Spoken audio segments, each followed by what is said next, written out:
ஆர்ப்பாட்டம் ஆர்ப்பாட்டம் இது மகளிர் அணியின் ஆர்ப்பாட்டம்.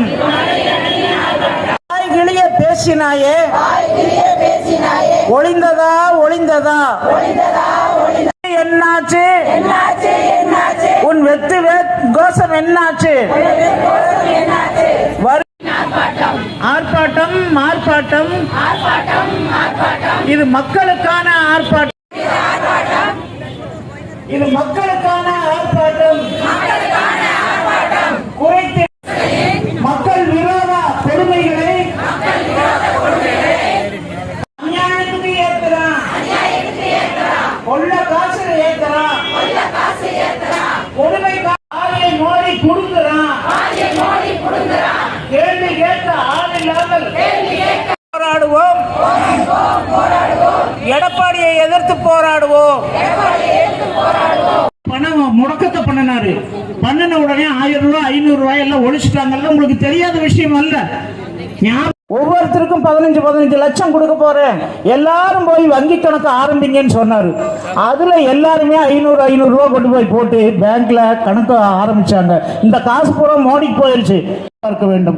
அதே மாதிரிதான் இந்த தரம் தமிழ்நாட்டில் முதலமைச்சராக இருக்கின்ற எடப்பாடி இடையில வந்ததுனால அவருக்கு பேர் எடப்பாடி பழனிசாமி. ஏன்னா மக்கள் வந்து அவங்களுக்கு ஓட்டு போடல, ஓட்டு போட்டு சர்க்காரை அவங்க கையில ஒப்படைக்கல. பாருங்க, மனசுக்கு முதல் நிம்மதி இருக்குதான்னு நினைச்சு பாருங்க.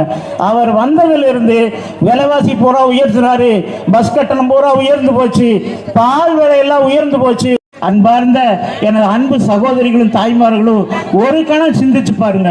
அம்மா வழியிலன்னா அம்மா ஆட்சியில் இருக்கிறது மாபெரும் குற்றவாளியாக சிறைச்சாலைக்கு போனவர்.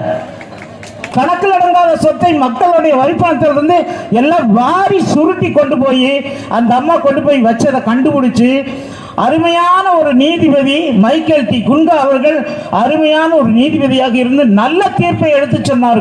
ஆட்சி நடத்துறீங்களே, அம்மா வழியில நடத்துறீங்களே, கரெக்ட் பொருத்தமா தான் சொல்றீங்க.